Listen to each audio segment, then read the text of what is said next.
We're talking about coming soon, or pre-list marketing, or however you want to phrase it. And then disclaimer, it's so complicated that I don't even know how to talk about it. I need to let you all know that my brokerage, it's like real estate is a group of Russian nesting dolls where one company is gobbled up by another, by another, by another, by another. But one thing I am very proud of is our arm's length relationship with Compass International Holdings. So we are an independent franchise here in Northern California. And so we get to take what we want from their program and use it to the best of our ability and leave the rest of their stuff to the wayside, and we can run our business the way we want. And so we are not pressuring our clients to try out a pre-marketing phase unless they want to, because it is all about the seller and what they want to do and how they want to sell their house. Let's just talk a little bit about how this whole thing works with the pre-marketing phase or the coming soon phase. There's a couple different flavors to this whole thing, and some of them I really like and some of them I don't like so much. And so we'll start with the ones that I think are okay and I kind of like. So that's when you use coming soon as like just an opportunity to seed the market. So as you are getting your property ready for prime time, usually there's a period of time where we're prepping it. We have contractors in there, they're cleaning stuff up,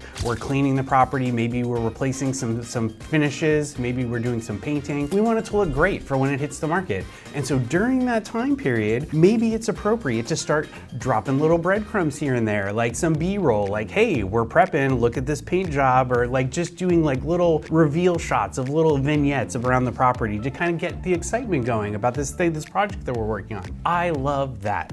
That is awesome. That is taking something out of like the Apple playbook, where every year they have their lead up to the new device before it drops, and they're giving you little teasers about the new features that it's gonna have, and then it finally rolls out and you can buy the thing. So I love that kind of coming soon, where we're dropping little breadcrumbs and we're seeding the market and we're getting people excited while we're doing our prep work. Love it. Now, another thing that people like to do is they say, you know what, I wanna test the market.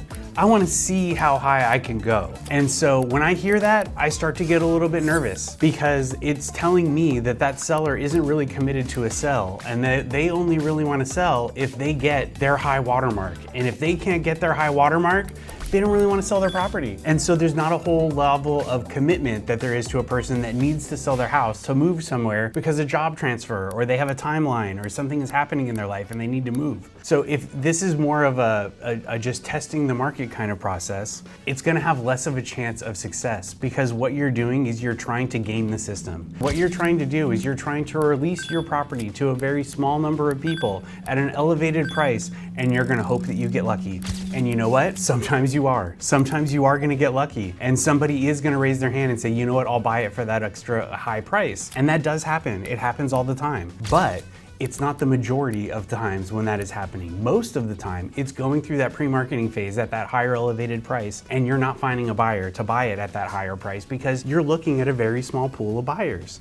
Now, with some of these portal wars, the pool of that preview buyer is getting larger as they start dropping them on Redfin or here or there or the other place. So that pre-marketing phase is becoming a little bit better, where more eyeballs are seeing it, but it's still just a subset of all the buyers that are in the marketplace. And so you are not going to truly know if you could have got the best price when you are doing a pre-list situation, because not all the buyers are seeing it, just a small subset are. And so you are throttling the amount of people that are seeing your listing and could give you top dollar for your property. Now then you can go fully private. You can go private. I'm never bringing this onto the market. Now this is the most rare situation, and usually this is because the property is very exclusive. So it's either very expensive, or it's a unicorn location, or it has a very famous owner that doesn't want all of their laundry out in the world for everybody to analyze. And so that is usually when we come to the private listing, where you're not going to hear about that listing unless you know somebody in the neighborhood or in the business that has that listing, and you can find out about it kind of quietly in that way. But usually those properties have a very small buyer pool, and so that may be the best way to sell that property, because when you have an exclusive unicorn property, maybe the best way to market that is as an exclusive unicorn thing that not everybody has access to. And that gives it a certain sexiness that you can't get any other way, because it's a little bit more cordoned off. Not everybody can get there. Sometimes a private listing is appropriate, but I would say for 99% of the homes, you are going to have the best result if you have full market exposure right from the beginning. And so that's what I'm always trying to consult my sellers to do, is to do the full market spread. You need all the buyers to know that your property is for sale, and you need it to look really good when they see it. And so that is really the recommendation that I'm gonna give to my sellers when it comes time to market is, yeah, we can seed the market with some breadcrumbs and some coming soon drops as we're getting the property ready, but then we're gonna do the full rollout. So you get all the buyers to see the property, and you know that you're not leaving money on the table because it's getting exposed to everybody in the marketplace that wants to buy that property. I know that like what some people are afraid of is the boogeyman that is hiding in the back room, and I'll give the boogeyman the name, DOM. Days on market. That's what sellers and realtors are scared of, is the days on market. Because the bigger that days on market number gets, it's telegraphing to the marketplace that your listing is stale, that nobody wants your house. And if you've been on the market for 30, 60, 90, 120 days, you're saying that for like a quarter of a year, nobody wants to buy your house. That people get sensitive about that, and they don't want that nasty red scarlet letter of a huge days on market tied to their property.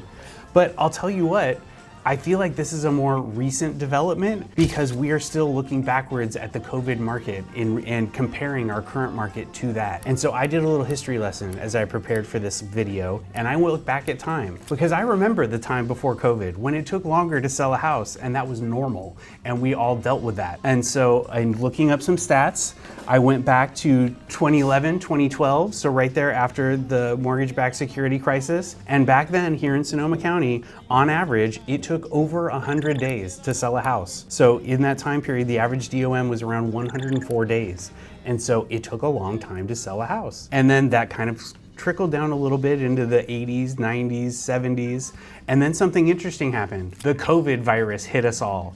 And then in 2021-22, the days on market dropped down to 30 days. I've been in the real estate biz since around the turn of the century. So like my first job in real estate was in 2001. Days on market was over 100 days back then because it took a long time to sell a house. And then all of a sudden during COVID, when that cheap money, like 3% interest rates came out, life changes were happening. People could work from home, and it freed up where they could live. And so there you saw people shaking things up and moving to different neighborhoods and taking advantage of that work from home situation and the very low interest rates, the cheap money, and days on market got really short. And so now I think that there's this sentiment in the marketplace that if you've been on the market longer than 30 days, you're damaged goods and you need to do something to get that scarlet letter off of you. I don't necessarily think that's the case. I think that's just the market, and the market goes through fluctuations. And sometimes it takes a little bit longer to sell a home, and sometimes it gets a little bit quicker to sell a home. And right now we happen to be in one of those longer periods, and that's okay. But we just need to dust off some of those skills that we had to have before COVID in talking to our clients and explaining to them what's happening and keeping them in the game with information and telling them what's happening in the market and what we're doing to get their house sold. And so those are the muscles that you need to work on right now in this marketplace, is keeping the conversation going with your people and keeping them engaged in the process, because it's taking a little bit longer. And that's okay. And so back in the day, what did real estate agents used to do before we had a coming soon period? They would just toggle it on and off the market. And so one of the ways that you can reset your days on market is by coming off the market for 30 days. Then you get a fresh clock with a fresh number. So back in the days before COVID, that was very common. We didn't have a coming soon period. And so that would happen all the time. Realtors would put something on for a month. If they didn't get the result they liked, they would take it off for a month. They would get their fresh clock. They would put it back on for a month. They would see if anything good happened. They would take it off for a month. This is how people worked the clock. Just know that you're working the clock. You're trying to deceive the buyer.